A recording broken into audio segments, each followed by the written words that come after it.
Now, following the demise of veteran industrialist and Padma Vibhushan recipient Ratan Tata, Maharashtra will observe a one-day mourning today.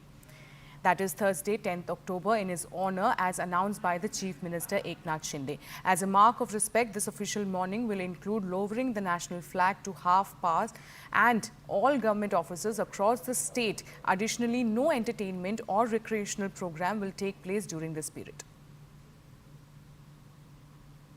I'm joined by my colleague Yasha Kotak. Yasha, very good morning to you.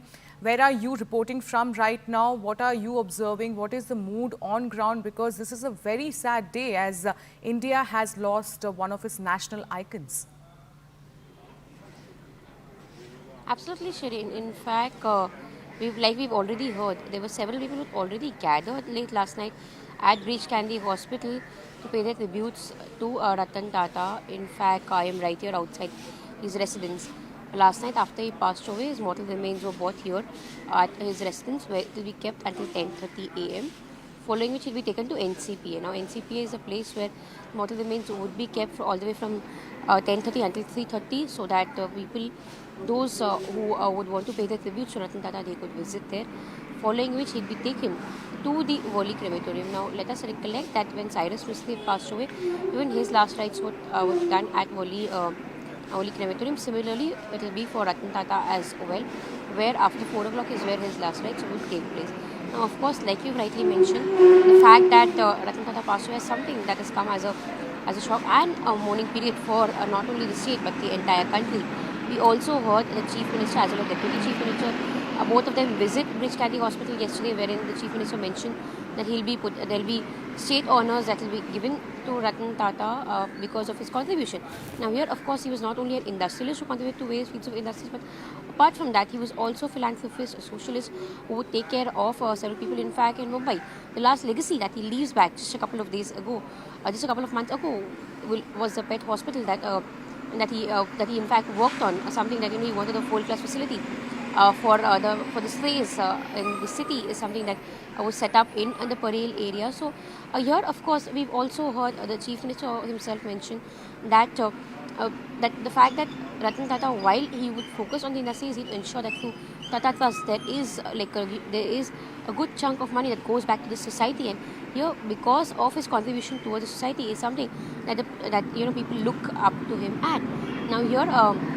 When we speak of his last rite that will take place at the Worli crematorium, of course we see that he used to follow the Zoroastrian culture, but particularly over the last couple of years, we've seen the Worli crematorium come up, where most of the Parsis, instead of having their having practice of going to the Tower of Silence, it is at Worli crematorium where the last rites take place. That will be the case for Ratan Tata as well.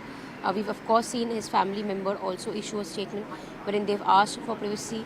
In fact, they've mentioned that it is a period of mourning for them as well. But yes, with this, it is the legacy. When you speak of Ratan Tata, he was in fact a legacy in itself. And with this, we of course understand it is the end of an era for someone who was the chairman emeritus for the Tata Group. And here it's not only one company, but right from say a spoon to a car, something that Tatas contribute towards and the quality that they maintain is something that we of course see Ratan Tata was spearheading. In fact, yesterday when speaking to the media, it was the Chief Minister Eknath Shinde who also rightly mentioned his contribution towards the 2008 terrorist attacks that took place in the city. In fact, Taj Hotels, one of the premium hotels in the city, is something that is run by the Tata Group. We've seen time and again there have been posts, there have been social media posts, there have been Instagram posts wherein people have spoken about the generosity of the employees who work there, right from mentioning that it is something that gets passed on was being passed on from Ratan Tata himself, and which is where now we've seen all of these things being mentioned about. We've in fact seen yesterday not only politicians, not only industrialists, but people from across different spectrums took to social media to express their condolences. We've also seen some people, prominent faces, prominent names in the city, who shared their experiences of meeting Ratan Tata and the fact that he was a humble, down-to-earth person, despite the stature that he came from. All of these are experiences that people have been recollecting time and again. Now here, when you speak of his contribution towards 2008 terrorist attacks. It was Taj Hotel which was being attacked, and which is where we saw, despite all of the challenges that he faced, Ratan Tata stood strong and tall, and also helped people in general. So all of these things we're speaking about, all of these minute memories that people carry of Ratan Tata, that we've seen right from Chief Minister to the Deputy Chief Minister speak about. In fact, we saw several industries, including Mukesh Ambani, visit Breach Candy Hospital yesterday to pay their last tributes. And now, of course, right now his mortal remains have been kept here at his residence, which is right behind me at Kolaba in Mumbai. This is where, in fact, we'll see his mortal remains being taken out. In fact, we'd expect a huge crowd to gather at NCPA, where his mortal remains would be kept. This was a message that had come in from the Tata groups themselves, mentioning the sequence of events today, particularly that at 10:30 is where the mortal remains will be taken out from here. We of course see a lot of people come pay tributes to Ratan Tata, because be it young, be it old, everyone alike, he was an inspiration to many of these people.